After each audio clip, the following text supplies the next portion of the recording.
ధనుర్మాసం కొనసాగుతోంది. ఈ నెలలో విష్ణుమూర్తికి పూజలు చేస్తారు. చైత్రమాసంలో మేషంలోకి ప్రవేశించిన సూర్యుడు మార్గశిర మాసంలో ధనురాశిలోకి ప్రవేశిస్తాడు. సూర్యుడు ధనస్సు రాశిలో సంచరిస్తాడు కాబట్టి ఈ నెలను ధనుర్మాసం అంటారు. కార్తీక మాసం శివుడికి ఎంత ప్రీతో ధనుర్మాసం విష్ణుమూర్తికి అంత ఇష్టం. ఈ నెలలో తిరుప్పావై పాసురాలను పారాయణం చేస్తారు. ఇక ఈ నెలలో గోదాదేవి కళ్యాణం నిర్వహిస్తే భక్తుల కోర్కెలు తీరుతాయని అంటారు. పురాణవేత్తలు తెలిపిన వివరాల ప్రకారం మార్గశిర మాసం ముక్తికి మార్గం. ఈ నెలలో శ్రీమన్నారాయణుని ఆరాధిస్తే వైకుంఠానికి వెళతారని పద్మపురాణం ద్వారా తెలుస్తుంది. ఈ నెలలో లక్ష్మీదేవిని పూజించి ఉపవాస దీక్షలు పాటిస్తే అన్ని శుభాలు కలుగుతాయని ఆధ్యాత్మికవేత్తలు చెబుతున్నారు. ద్వాపర యుగంలో మాసానం మార్గశీర్ణాహమని శ్రీకృష్ణుడు ప్రబోధిస్తాడు. మార్గశిర మాసంలోనే కార్తికేయుడు, కాలభైరవుడు, దత్తాత్రేయుడితో పాటు భగవద్గీత కూడా ఆవిర్భించాయని పురాణాలు చెబుతున్నాయి. ధనుర్మాసంలో వైష్ణవ సంబంధ ఆలయాల్లో ప్రత్యేక పూజలు చేస్తారు. గోదాదేవి మార్గలి వ్రతం పేరుతో నారాయణుడిని కొలిచిందని, ధను సంక్రమణ రోజున నదీ స్నానాలు, పూజలు, జపాలు చేసిందని పురాణాలు చెబుతున్నాయి.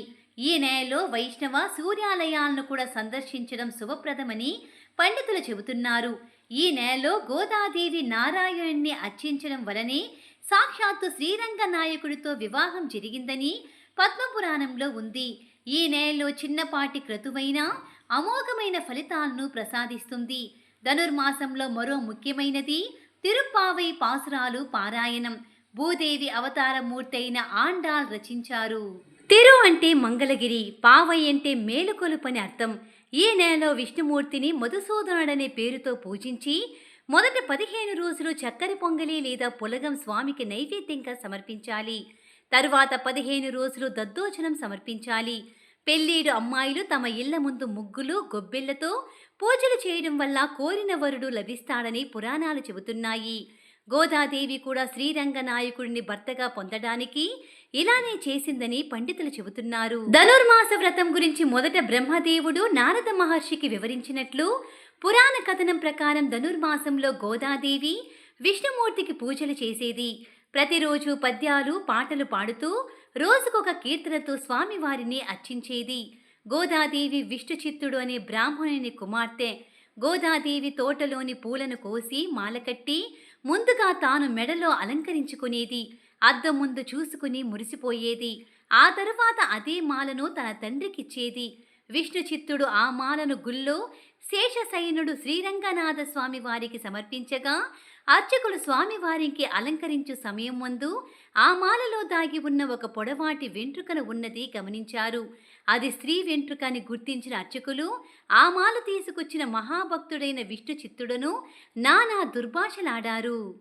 అక్కడ నుంచి సరాసరి ఇంటికి వెళ్లిన విష్ణుచిత్తుడికి అక్కడ మాలను అలంకరించుకుని స్వామివారితో మాట్లాడుతున్న కుమార్తెను చూసి ఆగ్రహంతో రగిలిపోయెను. వెంటనే కత్తి తీసుకుని చంపబోగా గోదాదేవి తన ప్రేమ వృత్తాంతము తెలిపెను.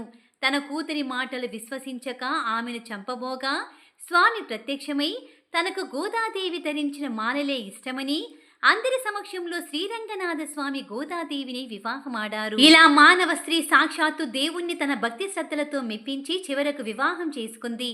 నిష్ట కలిగిన భక్తికి భగవంతుడు తన్మయుడవుతాడనడానికి ఈ వృత్తాంతం మనకు చాలు. నాటి నుండి గోదాదేవిని ఆండాల్గా పిలుస్తారు. ధనుర్మాసం వ్రతంలో బ్రహ్మాండ, ఆదిత్య పురాణాలు, భాగవతం, నారాయణ సంహితాల్లోనూ కనిపిస్తాయి. అవివాహితులు మంచి కోరికలు ఉన్నవారు తిరుప్పావై పారాయణం చేయడం వల్ల అవి ఫలిస్తాయని భావిస్తారు.